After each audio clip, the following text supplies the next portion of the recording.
আমাদের দেশের মধ্যে আমরা লক্ষ্য করে দেখেছি, আমাদের নাকিব, আমাদের রাহবার মাওলানা মতিউর রহমান নিজামী, আব্দুল কাদের মোল্লা, সালাউদ্দিন কাদের শাখা চৌধুরী, আলী হাসান মোহাম্মদ মুজাহিদ, এই মানুষগুলো আস্তে আস্তে ফাঁসির দড়িতে ঝুলেছে, কিন্তু জালেমের কাছে মাথা নত করে।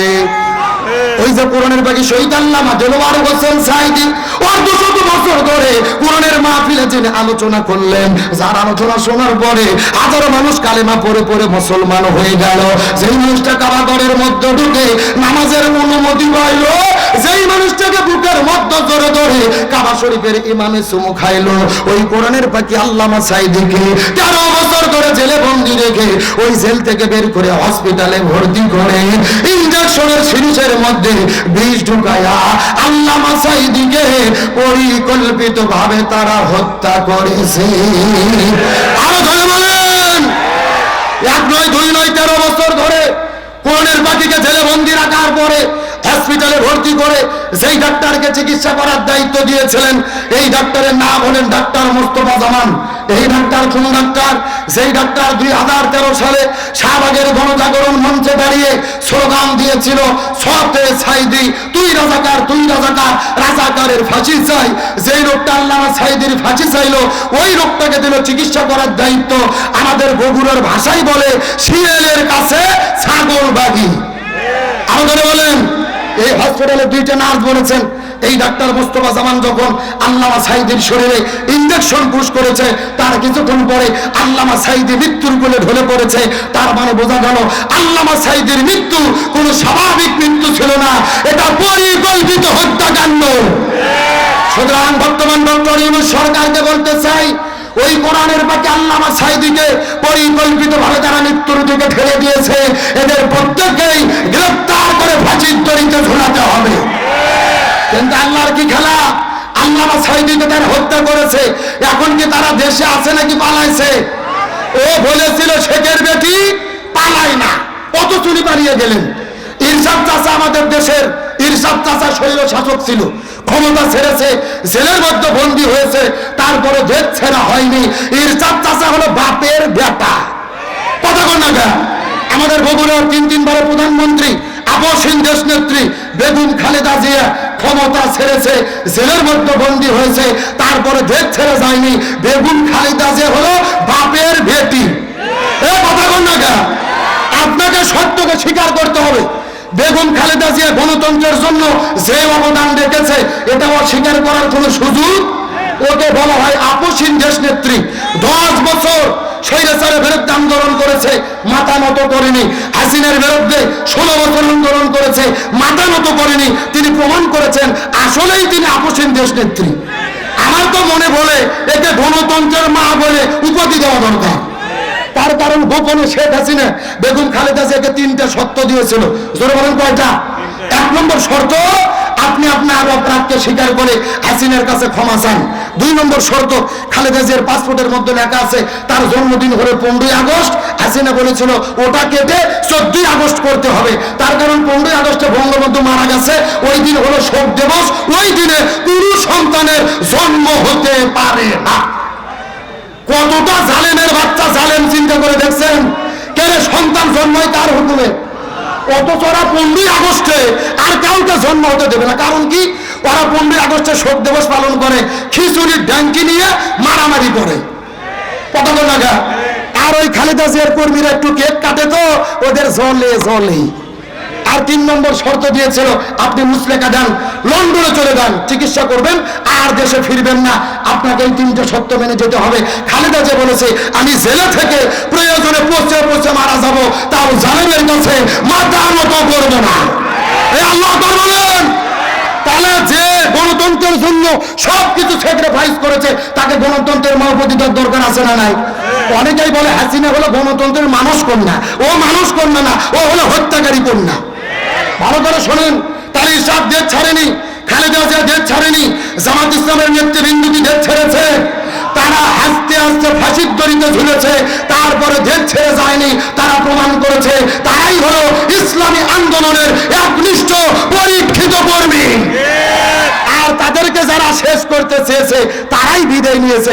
আছে নাকি পালাইছে? আর জোরে বলেন কোথায় আওয়ামী লীগ, কোথায় তাদের কাকা, কোথায় গেল ওই জালেমের গরম গরম কথা? একটু জোরে বলেন, জোরে বলেন। যারা ঠিক বলবে না মনে করবেন গুরু বললো, জোরে বলেন ঠিক। কোথায় আওয়ামী লীগ, কোথায় তাদের কাকা, কোথায় গেল ওই জালেমের গরম গরম কথা? খেলা হবে, খেলা হবে, খেলা হবে, খেলা হবে, খেলা হবে বইলা কাকা গেল পালাইয়া। ওরা বলেছিল খেলা হবে, এই ডায়লগ কে দিয়েছিল? এই ধরুন কি কাঁদে কাউয়া কাঁদে। আমার বাইরে আসার জন্য বলিনি, এই ওবায়দুল কাদের মানুষের অন্তরে যত জ্বালা দিয়েছে এত জ্বালা বাংলাদেশের কোনো নেতা দেয়নি। কিন্তু আসল খেলা যখন শুরু হলো এদেরকে খুঁজে পাওয়া গেল। আবার এরা বলতেছে আমরা সীমান্তের কাছে আছি, যে কোনো সময় শর্ট করে ঢুকে পড়তে পারি। আমরা বলতে ম্যাডাম আসেন, এটা তো আপনার বাবার দেশ, আপনি আসেন, আপনি শর্ট করে ঢুকবেন আর আমরা আপনাকে ফট করে আয়না ঘরে ঢুকে দেবো। এরকম কি ঘর? ওরা আসবে, আমরা কি আঙুল চুষবো, কলা খাবো, কোথায় ঢুকে দেবো? তুমি আইবার গো, এইবার আইসা প্রভু ক্ষমতা পাইবা না। জোরে জোরে জোরে প্রভু আইবার, তুমি আইবার গো, এইবার আইসা প্রভু ক্ষমতা পাইবা না। খোঁজনে গুবো কাদের কাকার অবস্থা খারাপ, ধরবে সে বাবার হারুন আঙ্কেল এখন সামনে আসে না। নেতা কর্মী সব জেলের ভেতর, ভুবো আছে ডরের উপর, কখন জানি আসে গ্রেফতারি পরোয়ানা। ভুবো আইবা, তুমি আইবা গো, এইবার আইসা বলছি আর পাইবা না। কথা বলেন ঠিক কিনা? আল্লাহর কোরআন বলেছে প্রতিবারই কুমন কিসাস, যেমনের পরিবর্তে যেমন, হাতের পরিবর্তে হাত, পায়ের পরিবর্তে পা, চোখের পরিবর্তে চোখ। এই আয়াতের ডিজিটাল ব্যাখ্যা হলো আয়না ঘরের পরিবর্তে আয়না ঘর। তার কারণ বলেন তো, আয়না ঘর আমরা তৈরি করেছি নাকি ওরাই করেছে? আমাদের প্রিয় ভাই ব্রিগেডিয়ার আমান আজমি ব্যারিস্টার আরমানকে 13 বছর ধরে আয়না ঘরে বন্দি করে রেখেছে। সূর্যের আলো দেখতে দেয়নি, বাইরের বাতাস দেখতে দেয়নি, এমনকি আজান যখন হতো বক্সে গান বাজাইয়া তার আজান পর্যন্ত শুনতে দিত না। সুতরাং ডক্টর মোহাম্মদ ইউনূসকে বলতে চাই, ওই স্বৈরাচারের যত এমপি মন্ত্রী দোষর গ্রেপ্তার হয়েছে এদের জেলে রেখে জামাই আদর করলে হবে না, এদের প্রত্যেকেই আয়না ঘরে বন্দি করে রাখতে হবে। আলোচনা কি চলবে? কারা কারা চলবে না হাত তোলেন।